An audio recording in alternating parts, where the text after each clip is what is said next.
प्रिय मित्रों, नया सवेरा चैनल पर आपका स्वागत है। आज के इस वीडियो का विषय है कैसा जीवन बेहतर है, संन्यास जीवन या गृहस्थ जीवन। यदि स्वदेश अथवा स्वधर्म के लिए युद्ध करते करते मनुष्य की मृत्यु हो जाए तो योगी जन जिस पद को ध्यान द्वारा पाते हैं वही पद उस मनुष्य को भी मिलता है। इससे यह स्पष्ट होता है कि जो एक मनुष्य का कर्तव्य है वह दूसरे मनुष्य का कर्तव्य नहीं भी हो सकता। परंतु साथ ही शास्त्र किसी के भी कर्तव्य को हीन अथवा उन्नत नहीं करते। विभिन्न देश, काल तथा पात्र के अनुसार कर्तव्य भी विभिन्न होते हैं और हम जिस अवस्था में रहें उसी के उपयोगी कर्तव्य हमें करना चाहिए। इन सबसे हमें एक भाव यह मिलता है कि दुर्बलता मात्र ही सर्वथा घृण्य और परित्याज्य है। हमारे दर्शन, धर्म तथा कर्म के भीतर, हमारी समस्त शास्त्रीय शिक्षाओं के भीतर यही एक मुख्य भाव है जो मुझे पसंद आता है। यदि तुम वेदों को पढ़ो तो पाओगे कि किसी से डरना नहीं चाहिए। यह बात बार बार कथित हुई है। भय दुर्बलता का चिन्ह है और यह दुर्बलता ही मनुष्य को ईश्वर प्राप्ति के मार्ग से हटाकर उसे नाना प्रकार के पाप कर्मों की ओर खींच लेती है। इसलिए संसार के उपहास अथवा व्यंग की ओर तनिक भी ध्यान न देकर मनुष्य को निर्भय होकर अपना कर्तव्य करते रहना चाहिए। यदि कोई मनुष्य संसार से विरक्त होकर ईश्वरोपासन में लग जाए तो उसे यह नहीं समझना चाहिए कि जो लोग संसार में रहकर संसार के हित के लिए कार्य करते हैं वे ईश्वर की उपासना नहीं करते, और न अपने स्त्री बच्चों के लिए संसार में रहने वाले गृहस्थों को भी यह सोचना चाहिए कि जिन लोगों ने संसार का त्याग कर दिया है वे आलसी और घृणित जीव हैं। अपने अपने स्थान में सभी बड़े हैं। इसे समझने के लिए हम आपको एक कहानी बताते हैं। कहानी को आप ध्यान से सुनिए।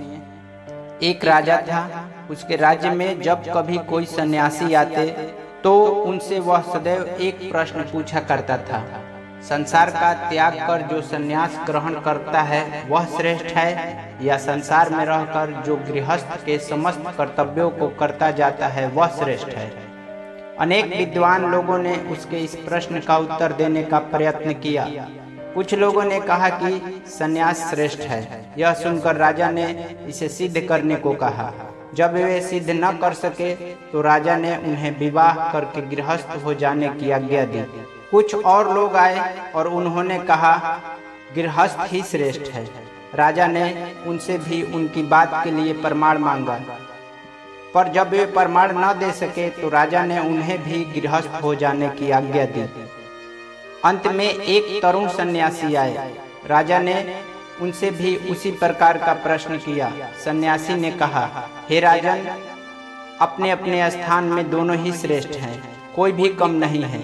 राजा ने उसका प्रमाण मांगा। सन्यासी ने उत्तर दिया, हाँ, मैं इसे सिद्ध कर दूंगा, परंतु तुम्हें मेरे साथ आना होगा और कुछ दिन मेरे ही साथ रहना होगा, तभी मैं तुम्हें अपनी बात का प्रमाण दे सकूंगा। राजा ने सन्यासी की बात स्वीकार कर ली और उनके पीछे पीछे चल दिया। वह उन सन्यासी के साथ अपने राज्य की सीमा को पार कर अनेक देश से होते हुआ एक बड़ा राज्य में आ पहुंचा। उस राज्य की राजधानी में एक बड़ा उत्सव मनाया जा रहा था। राजा और सन्यासी ने संगीत और नगाड़ों के शब्द सुने तथा डौंडी पीटने वालों की आवाज भी। लोग सड़कों पर सुसज्जित होकर कतारों में खड़े थे। उसी समय कोई एक विशेष घोषणा की जा रही थी। उपरोक्त राजा तथा सन्यासी भी यह सब देखने के लिए वहां खड़े हो गए।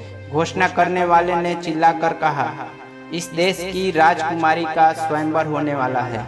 राजकुमारियों का अपने लिए इस प्रकार पति चुनना भारतवर्ष में एक पुराना रिवाज था। अपने भावी पति के संबंध में प्रत्येक राजकुमारी के अलग अलग विचार होते थे। कोई बहुत रूपवान पति चाहती थी, कोई अत्यंत विद्वान तो कोई अत्यंत धनवान। आस पड़ोस के राज्यों के राजकुमार सुंदर से सुंदर ढंग से अपने को सजाकर राजकुमारी के सम्मुख उपस्थित होते थे। कभी कभी उन राजकुमारों के भी भाट होते थे जो उनके गुणों का गान करते थे। तथा यह दर्शाते थे कि उन्हीं का वरण किया जाए। राजकुमारी को एक सजे हुए सिंहासन पर बिठाकर आलीशान ढंग से सभा के चारों ओर लाया जाता था।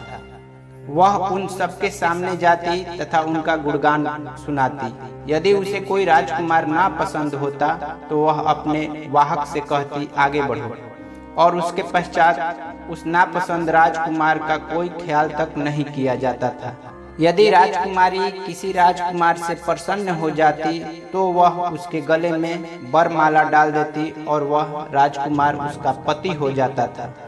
जिस देश में यह राजा और सन्यासी आए हुए थे उस देश में इसी प्रकार का एक स्वयंवर हो रहा था।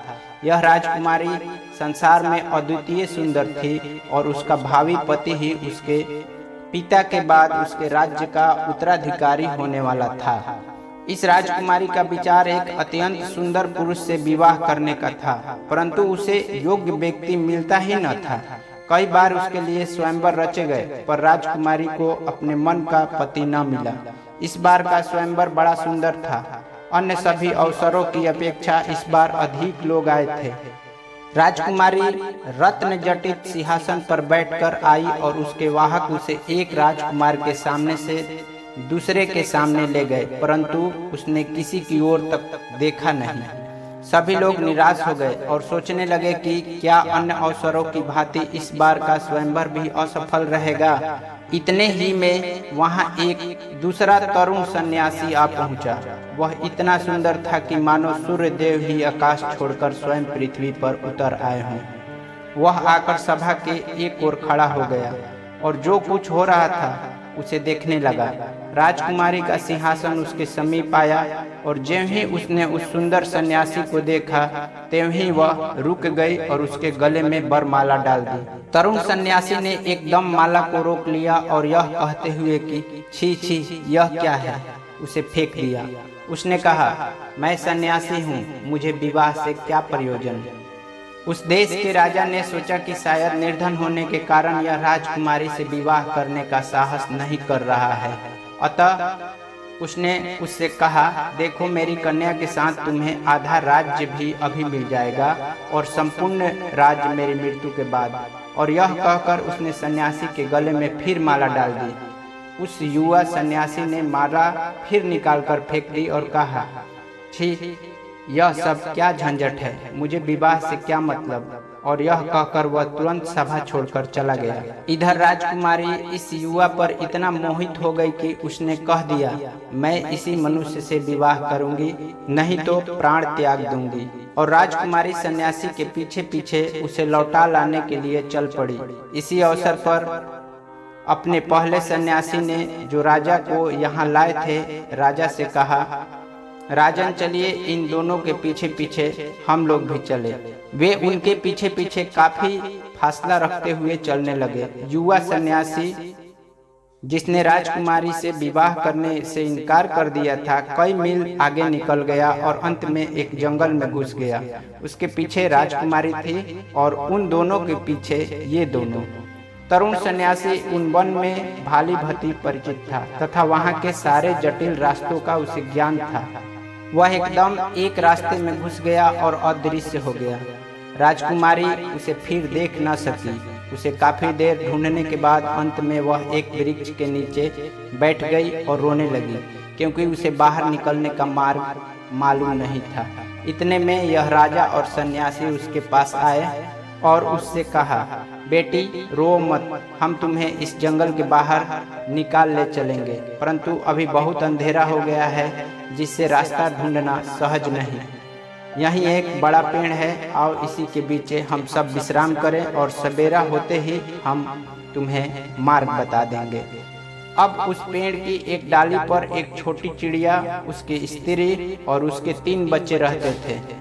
उस चिड़िया ने पेड़ के नीचे इन तीनों लोगों को देखा और अपनी स्त्री से कहा, देखो हमारे यहाँ लोग अतिथि हैं, जाड़े का मौसम है, हम लोग क्या करें, हमारे पास आग तो है नहीं। यह कहकर वह उड़ गया और एक जलती हुई लकड़ी का टुकड़ा अपनी चोंच में दबा लाया और उसे अतिथियों के सामने गिरा दिया। उन्होंने उसमें लकड़ी लगा लगा कर खूब आग तैयार कर ली, परंतु चिड़िया को फिर भी संतोष न हुआ। उसने अपनी स्त्री से फिर कहा, बताओ अब हमें क्या करना चाहिए? ये लोग भूखे हैं और इन्हें खिलाने के लिए हमारे पास कुछ भी नहीं है।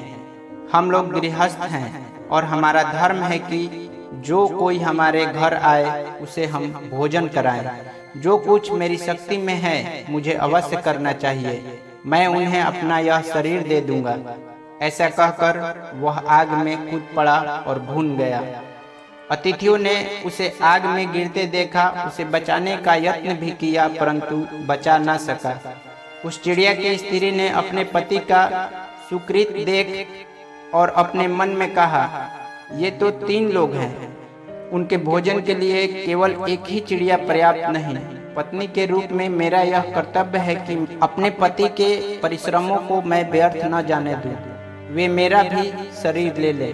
और ऐसा कहकर वह भी आग में गिर गई और भून गई। इसके बाद जब उन 3 छोटे बच्चों ने देखा कि उन अतिथियों के लिए इतना तो पर्याप्त न होगा, तो उन्होंने आपस में कहा, हमारे माता पिता से जो कुछ बन पड़ा उन्होंने किया, परंतु फिर भी उतना पूरा न पड़ेगा। अब हमारा धर्म है कि हम उनके कार्य को पूरा करें। हमें अपने शरीर भी देने चाहिए। और यह कहकर वे सब भी आग में कूद पड़े। यह सब देखकर ये तीनों लोग बहुत चकित हुए। इन चिड़ियों को वे खा ही कैसे सकते थे? रात को वे बिना भोजन किए ही रहे। प्रातःकाल राजा तथा सन्यासी ने राजकुमार को जंगल का मार्ग दिखला दिया और वह अपने पिता के घर वापस चली गई। तब सन्यासी ने राजा से कहा, देखो राजन, तुम्हें अब ज्ञात हो गया है कि अपने अपने स्थान में सब बड़े हैं। यदि तुम संसार में रहना चाहते हो तो इन चिड़ियों के समान रहो। दूसरों के लिए अपना जीवन दे देने का सदैव तत्पर रहो।